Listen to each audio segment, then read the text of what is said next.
നമ്മളിപ്പോൾ തയ്യാറാക്കാൻ പോകുന്ന വട്ടയപ്പമാണ്. അതിന് വേണ്ട ഇൻഗ്രീഡിയൻസ് എന്തൊക്കെയാണെന്ന് നോക്കാം. പച്ചരി പൊടിച്ചു വെച്ചിരിക്കുന്നത്, പഞ്ചസാര, തേങ്ങ ചിരകിയത്. ഇനി ഇതെങ്ങനെയാണ് തയ്യാറാക്കുന്നത് നമുക്ക് നോക്കാം.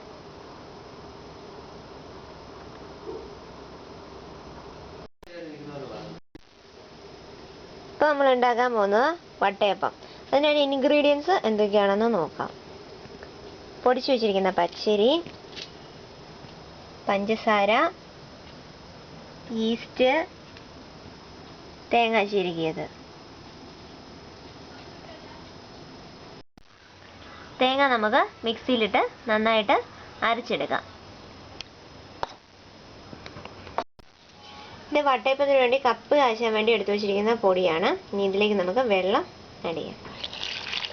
ഇത് വട്ടയപ്പത്തിന് നല്ല മയം കിട്ടാൻ വേണ്ടിയിട്ടാണ്. ഇത് വെള്ളത്തിൽ പച്ചരി നന്നായിട്ട് കലക്കിയ ശേഷം അടുപ്പത്ത് വെച്ച് നമുക്ക് നന്നായിട്ട് കുറുക്കിയെടുക്കണം.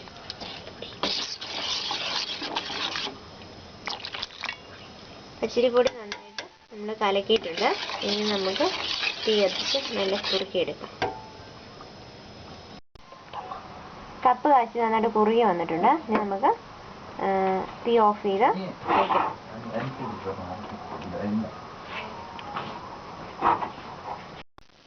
നമ്മൾ ഇനി വട്ടയപ്പത്തിന് ചേർത്ത് വയ്ക്കാൻ പോവാണ്. പുളിക്കാൻ വേണ്ടിയിട്ട് മാവ് ചേർത്ത് വെക്കാൻ പോവാണ്. അതിന് ആദ്യം നമുക്ക് പച്ചരിപ്പൊടി ഇടാം.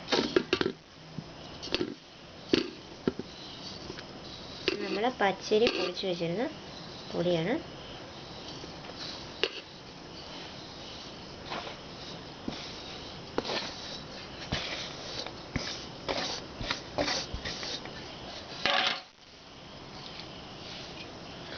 നമുക്ക് തേങ്ങ അരച്ചു വെച്ചിരുന്ന് ചേർക്കാം.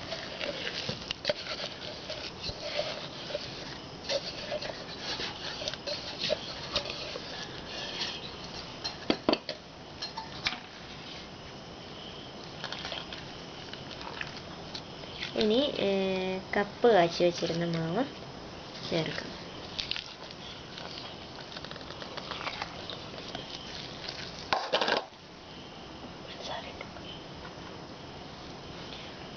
ഇനി ആവശ്യത്തിന് പഞ്ചസാര ചേർക്കും.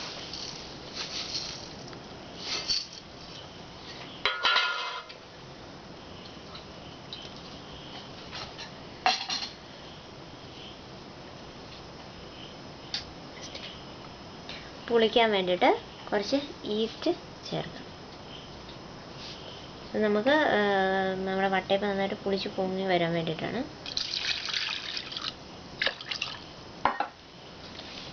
ഇനി നമുക്കിത് വെള്ളം ചേർത്ത് കുഴയ്ക്കാം.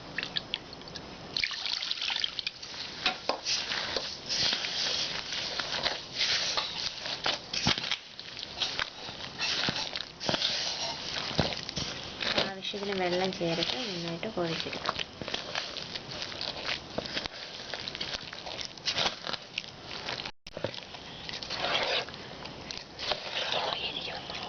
ഇപ്പോൾ ഇതിനകത്തുള്ള കട്ട പിടിച്ച് നമ്മൾ പൊടി ചേർത്തുകൊണ്ട് കട്ട പിടിക്കാൻ സാധ്യതയുണ്ട്.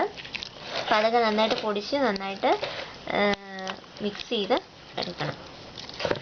പിന്നെ ഇതിൻ്റെ മാവ് നല്ല കുറുകിയിരിക്കണം. ഒത്തിരി അയഞ്ഞു പോകാതെ ശ്രദ്ധിക്കണം.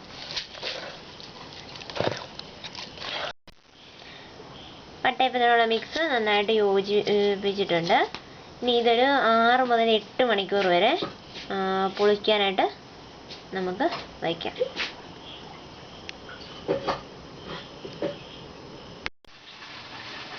ഇപ്പോൾ വട്ടയപ്പത്തിന് തയ്യാറാക്കി വെച്ചിരുന്ന മാവ് റെഡി ആയിട്ടുണ്ട്. നല്ല പുളിച്ച് വന്നിട്ടുണ്ട്. 6 മണിക്കൂർ വെച്ച് പുളിച്ചതാണ്. ഇനി നമുക്കിത്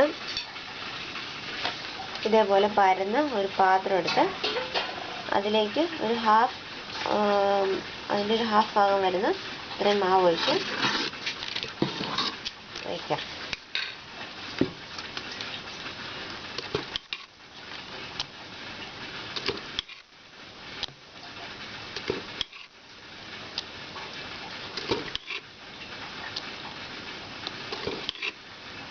ഇതൊരു ഹാഫ് പോർഷൻ മാവേ ഒഴിക്കാവുള്ളൂ. എന്നിട്ട് നമുക്ക് പാത്രത്തിൽ വെച്ച് പുഴുങ്ങിയെടുക്കാം.